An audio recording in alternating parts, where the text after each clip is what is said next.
એવી શુભકામના इंडिया गठबंधन અને ભારતીય રાષ્ટ્રીય કોંગ્રેસ સમિતિ દ્વારા મને વલસાડ ડાંગ લોકસભા બેઠક 26 પર ઉમેદવારી કરવાનો મોકો મળ્યો છે અને ઉમેદવાર તરીકે મારું નામ જાહેર થતા દરેક તાલુકામાં કોંગ્રેસ સમિતિની અને આપની અને અત્યારે વાપીમાં સમાજવાદી પાર્ટી સહિત બધાની ટીમ સાથે આપની વચ્ચે સવારે 9 વાગ્યાથી દરેક જગ્યાએ ખૂબ સારા અવકારમાં અમે બધા સાથે શુભેચ્છા મુલાકાત આજે અહીં વાપીમાં ખંડુભાઈના નિવાસના નજીક સૌ ભેગા થયા છે ત્યારે આપણી વચ્ચે ઉપસ્થિત શહેર કોંગ્રેસ સમિતિના પ્રમુખ નિમેશભાઈ, આપના કોઓર્ડિનેટર એવા જીતુભાઈ, આપણા સૌના આગેવાન એવા બીરુભાઈ, ગુજરાત પ્રદેશ કોંગ્રેસના સનિષ્ઠ મંત્રી એવા મહામંત્રી એવા વિજયભાઈ, પાણી વિધાનસભાના પ્રભારી એવા રમેશભાઈ અને આપણા સૌના લાડીલા એવા ખંડુભાઈ, તમામ રમેશભાઈ તાલુકા કોંગ્રેસ સમિતિના પ્રમુખ અને તમામ આગેવાનશ્રી. વાત તમને બધાને ખબર છે, બધા કોંગ્રેસી કાર્યકર્તાઓ છે ત્યારે આ ચૂંટણી બે વિચારધારાની છે, ભાજપની વિચારધારા અને કોંગ્રેસની વિચારધારા. પરંતુ કેટલાક સમયથી ગુજરાતમાં 30 વર્ષથી ભાજપની વિચારધારા ચાલે છે અને કેન્દ્રમાં 10 વર્ષથી ભાજપની વિચારધારા ચાલે છે. અત્યારે દરેક વર્ગ સમસ્યાઓથી પીડાઈ રહ્યો છે, દરેક યુવાનો બેરોજગારીથી પીડાઈ રહ્યા છે, દરેક મહિલા અસુરક્ષાથી પીડાઈ રહ્યા છે અને નીચલો ગરીબ અને મધ્યમ વર્ગ બે ટંકનું ખાવાનું મેળવવા માટે રોજ ને રોજ પાવા કરે છે. હાલની પરિસ્થિતિ ખૂબ મોટો વિસ્તાર છે ત્યારે કાંઠો વિસ્તાર છે વલસાડનો, એમાં જમીન ધોવાણોનો મુદ્દો છે, પ્રશ્ન છે. ઉમરગામ વિસ્તાર છે, જેટીની સમસ્યાથી પીડાય છે, માછીમારીની સમસ્યાથી પીડાય છે અને વાપી વિસ્તાર ઉદ્યોગિક વિસ્તાર છે, સરીગામ ઉદ્યોગિક વિસ્તાર છે ત્યારે ત્યાંના યુવાન બેરોજગારો જે કોઈ કંપનીમાં જતા હોય તો 12 કલાકની કંપનીમાં એમને 8 કલાકનો પગાર મળે છે. દરેક જગ્યાએ અમે જોયું, આજે વાપીમાં પણ જોયું, પાણીની સમસ્યા છે. વાપીની આજુબાજુના વિસ્તારમાં લાલ પાણી નીકળે છે એની સમસ્યા છે. વાપીમાં જ્યારે સવારે અમે નાયકવાડમાં ગયા ત્યાં આંગણવાડી નથી. તેવી જ રીતે ડાંગ વિસ્તારની વાત કરીએ, જંગલની જમીનનો પ્રશ્ન છે, ત્યાં સિવિલ હોસ્પિટલ ખાનગીકરણમાં ફેરવાઈ જવાનો એનો પ્રશ્ન છે. એવી જ રીતે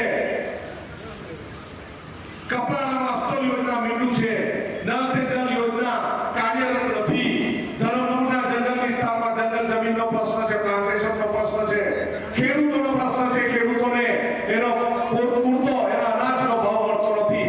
ખૂબ સારી સમસ્યાઓ છે. વિદ્યાર્થીઓની સમસ્યા છે, ભણેલા ગણેલા યુવાનો જેને ટેટ પાસ કરી છે એમને નોકરી 11 મહિનાના કારણે મળી છે એવી સમસ્યા છે. દરેક સમસ્યાઓ માટે મેં આંદોલન કર્યા છે.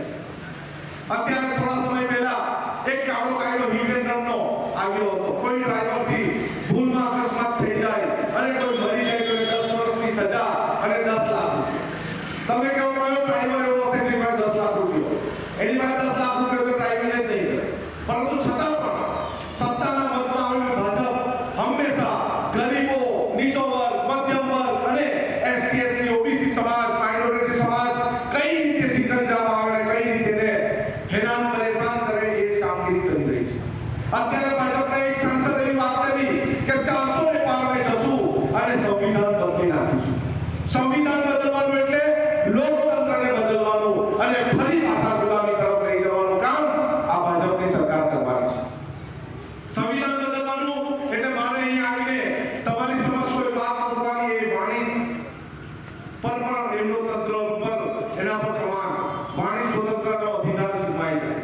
કોઈ જગ્યાએ કામ કરવા જવાનું હોય તો ત્યાં કરાર આધારિત નોકરી મળે અને અનામતનો જે અધિકાર સામાજિક શૈક્ષણિક પછાત એટલે કે ઓબીસી સમાજને મળ્યો છે એ સમાજને પણ અહીં થશે, આદિવાસી સમાજનો પણ અહીં થશે અને આપણે ફરી પાછા ગુલામી તરફ જશું એવો ભય બધાને સતાવે છે.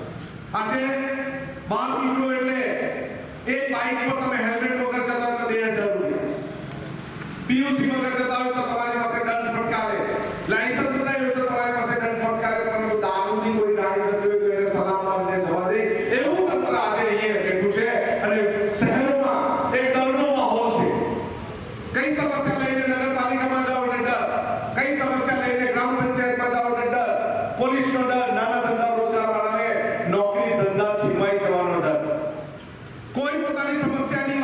કોઈ પોતાના અધિકારની વાત કરે અને બંધારણમાં રહેલા આપણા હકોની વાત કરે ત્યારે પણ આપણને ડર કે સામે શું થશે, સરકાર શું કરશે, મારો દુકાનો બંધ કરાઈ દેશે, મારો નાનો ધંધો રોજગાર બંધ કરાઈ દેશે.